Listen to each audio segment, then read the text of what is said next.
স্ত্রীকে কখনো মা-বাপ সন্তান-সন্ততির সামনে কোনো ভুল ত্রুটি হলে শাসন করবেন না। একা নিয়ে বুকে জড়িয়ে ধরে তার সমস্ত নেক কাজের স্বীকৃতি দিয়ে তারপরে বলবেন যে, এরকম একটা বিষয় আমি দুঃখ পাই নাই, তবে আমি চাই যে এটা তুমি কারেকশন করে নাও এবং আমি আল্লাহর দরবারে তোমার জন্য দোয়া করব। মাথায় হাত রেখে একটু দোয়া করে দেন। এর চাইতে বড় আর কোনো শাসন হয় না।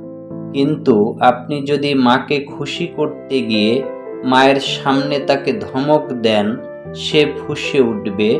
সে বলবে, সব উজাড় করে তোমার এই সংসারে দিলাম, আজকে তুমিই আমাকে এইভাবে বেইজ্জত করলা।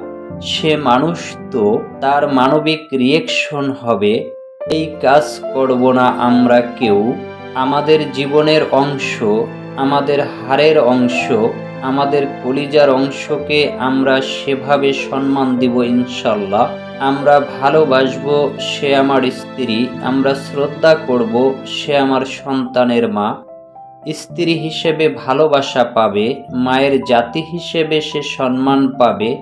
এই দুইটা ব্যালেন্স করে যদি আমরা চলতে পারি, ঘর হবে জান্নাতের টুকরা ইনশাল্লাহ।